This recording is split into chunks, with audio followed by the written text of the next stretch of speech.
Xoş gördük, hörmətli izləyicilər. Bugünkü videomuzda biz sizə Azərbaycan arasında İbtidai İctimai Cəmiyyətindən erkən dövlət qurumlarına qədər olan insan məskənləri, xüsusi ibadət evləri və ilkin şəhər mərkəzlərinin xəritə üzərində necə asanlıqla müəyyən etmək yollarını izah etməyə çalışacağıq. Deməli, gördüyünüz yazı lövhəsində məhz müəyyən ərazilər və insan məskənləri, xüsusi ibadət evləri və ilkin şəhər mərkəzləri və kurqanlar qeyd olunmuşdur. Ümumiyyətlə, İbtidai İctimai Cəmiyyəti 3 mərhələyə bölünür. Daş dövrü, Tunc dövrü, Dəmir dövrü.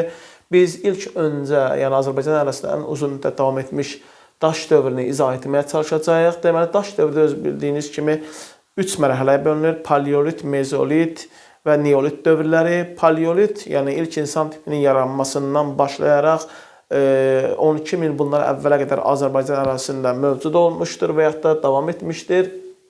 Bu dövrə aid 40-dan çox abidə öyrənilsə də biz onların ən əsasların və dərslikdə olanları qeyd etmişik. Məhz ilk öncə başlayaq Qazaxdan. Ümumiyyətlə, Qazaxı necə müəyyən etmək olar xəritə üzərində? Gördüyünüz müasir Azərbaycan xəritəsinin ucqar qərb nöqtəsində məhz bu qanadda yerləşən Qazaxdır. Qazaxda Paleolit dövrünə aid 2 yaşayış məskəni var. Daş salahlı, damcılı. Gördüyünüz bu ərazi Naxçıvandır. Məhz Azərbaycan coğrafi baxımından ayrı salınıb. Məhz burada ən qədim insan məskəni qazma mağarası yerləşir. Gördüyünüz bu hissə Kəlbəzərdir. Kəlbəzəri müəyyən etməyin ən asan yolu quş dimdiyinə bənzər bir çıxıntıdır ki, məhz Kəlbəzərdə də Zar mağarası yerləşir. Bu hissə Mingəçevirdir ki, Gürcüstanın Azərbaycanın içəriyə doğru irəliləyən əraziyə yaxın olan Kür çayı üzərində Mingəçevirdir ki, orada Qaraca düşərgəsi yerləşir. Məhz 2 qanadın orta hissəsində məhz Mingəçevirdir. Bunu asanlıqla müəyyən etməyin yolu məhz bu cürdür. Bu hissə isə Qarabağdır. Qarabağ müəyyən etməyin ən asan yolu məhz bu qanadla bu qanad arasında məhz Qarabağ yerləşir. Qarabağda da daş dövrünə aid Azıq və Tağlar mağarası yerləşir. Gördüyünüz müasir Azərbaycanın cənub hissəsində yerləşən Leriki müəyyən etməyin ən asan yolu. Cənubda 3 çıxıntı ki var, nöqtə var. Bunların ortada olan çıxıntısına məhz Lerik yerləşir. Lerikdə də məhz Buzeyir mağarası ən qədim insan məskənlərindən olmuşdur. Mezolit dövrü, yəni bilirsiniz, daş dövrü 3 mərhələyə bölünür ki, biz qeyd etdik paleolit, mezolit, neolit. Mezolit dövrü isə eradan əvvəl 8-ci minillikdən 12-ci minillikdən 8-ci minilliyə qədər davam etmişdir. Məhz bu dövr insan məskənləri Qazaxda yenə də Damcılı və Abşeronda Qobustan abidələr əsasında öyrənilmişdir. Neolit dövrü isə Azərbaycanın müxtəlif yerlərində öyrənilsə də onlardan ikisi bizim üçün daha əhəmiyyətlidir. Məhz gördüyünüz Tovuzdur. Tovuz gördüyünüz bu əyləmli yerin düz qarşısında Qazaxdan cənubda yerləşən ərazidir. Məhz burada Göytəpə, Neolit dövrünə aid abidə və Ağcabəddə isə Kamiltəpə yaşayış məskənlərindən tapılmış maddi nümunələr daha önəmlidir. Neolit dövrdə zaman baxımından eradan əvvəl 8-ci minillikdən 6-cı min ortalarına qədər davam etmişdir. Ağcabəddə məhz Qarabağın şimal-şərq hissəsində yerləşən məhz ərazidir. Keçid dövrü, Eneolit dövrü də var ki, məhz burada Əlkəməkdəpə xəritə üzərində qeyd olunur ki, burada məhz Cəlilabad ərazisindədir ki, məhz orada əhəlləşdirilmiş atın məhz sümükləri aşkarlanmışdır.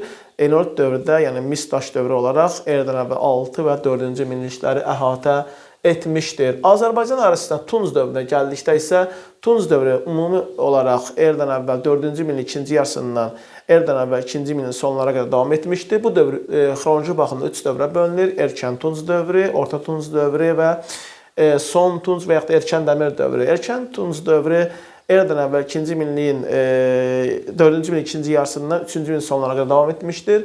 Bu dövrə aid məxsusən xüsusi ibadət evləri biz qeyd etməyə çalışacağıq. Deməli, bu xüsusi ibadət evləri gördüyünüz yenə də Naxçıvan ərazisində 1-ci Kültəpə Maxda xüsusi ibadət evi, Qazaxda Baba Dərviş, Xaçmazda isə Sərkərtəpə məhz erkən Tunc dövrünə aid xüsusi ibadət evləri məhz aşkarlanmışdır. Orta Tunc dövründə isə, yəni Orta Tunc dövrü zaman baxımından 3-cü minin sonlarından 2-ci minilliyin ortalarına qədər davam etmişdir. Bu dövrdə xüsusi ibadət evləri, ilkin şəhər mərkəzləri meydana gəlmişdir ki, məhz yenə də Naxçıvanda gördüyünüz kimi 2-ci Kültəpə və Oğlanqala, yəni Orta Tunc dövrü Naxçıvanda aşkarlanmış ilkin şəhər mərkəzləridir. Eyni zamanda Qarabağda Üzərlikdəpə və Urmiyada isə Göytəpə yaşayış məskənləri Azərbaycan ərazisində Orta Tunc dövründə aşkarlanmış ilkin şəhər mərkəzləri məhz olmuşdur və yaxud da ilkin şəhər mərkəzlərinə aiddir. Kurqanlara gəldikdə isə bilirsiniz ki, Azərbaycan ərazisində əmlak və sosial bərabərlik erkən Tunc dövründə 1-ci istiqamət bölgüsü nəticəsində təsərrüfatın inkişafı ilə baş vermişdir. Məhz son Tunc erkən dəmir dövründə isə əmlak və sosial bərabərliyini aşkar göstərən məhz kurqanlar ki tapılmışdır. Məhz ümumi olaraq əmlak və sosial bərabərsizliyi göstərən kurqan anlayışı deyəndə Qarabağda məhz Sarıçoban, Xankəndi və Borsunlu məhz Qarabağ ərazisində aşkarlanmışdır. Amma Azərbaycan ərazisində əmlak və sosial bərabərsizliyin daha da artdığını və ibtidai icmaat cəmiyyətinin dağıldığını göstərən kurqanlar isə məhz Qarabağda Xocalı, Oğuzda isə Kərimli kurqanları məhz Azərbaycan ərazisində vurğuladığımız kimi əmlak və sosial bərabərsizliyin dərinləşməsini, ibtidai icmaatın dağılmasını məhz göstərən əsas amillərdir. Məhz buradan tapılmış əşyalar məhz bunu təsdiq edir və yaxud da əsas verir.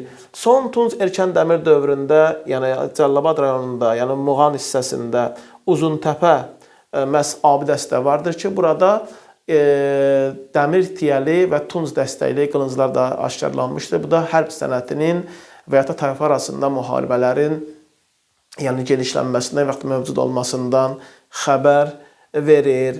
Növbəti xəritə üzərində izah edəcəyimiz mövzu məhz Azərbaycan ərazisində erkən dövlət qurumları, tayfa ittifaqları və yaxud da tayfaların məskunlaşdığı ərazilər və qədim qullar dövlətlərinin yerləşdiyi ərazilərin asan müəyyən olunması olacaqdır ki, siz də belə videoları izləmək üçün kanalımıza abunə olmağı, bəyənməyi, paylaşmağı unutmayın.